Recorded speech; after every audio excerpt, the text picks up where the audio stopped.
بریا 10 سالان وەکە پەنابەر هاتە ئەڵمانیای و نەها دژیە 20 ساڵی دا بوویە کاندید ji بۆ ئەنجومەنە باژێڕوانیە باژارێ دۆرتموند بەشە ئینتگراسیۆنێ.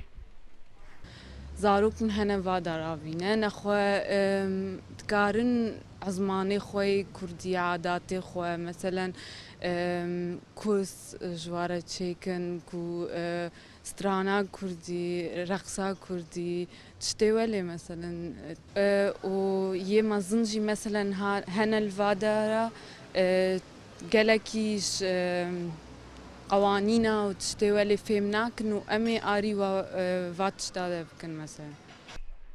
Kurdên rûniştiyên Dortmundê weke gelek milletên din lîstek amadekirina bi navê Kurdish Komûnîkasyon Grupe ku ji niha ve dest bi bangeşê di nava civaka Kurdî de kirine û çend armancên wan ji vê beşdariyê hene.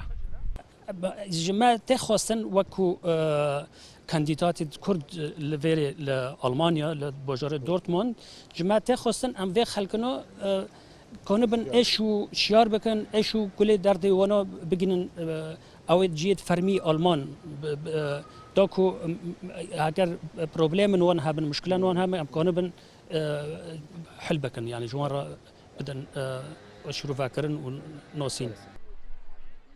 Biryara di sêzdehê meha bê ya Îlûlê de helbijartinên parêzgehan li herêma Bakurê Rheynê dest pê bikin. Li Dortmundê Kurd bi lîsta jimare 11 beşdar in. Ka Mihemed Emîn, Kurdistan 24, Dortmund, Almanya.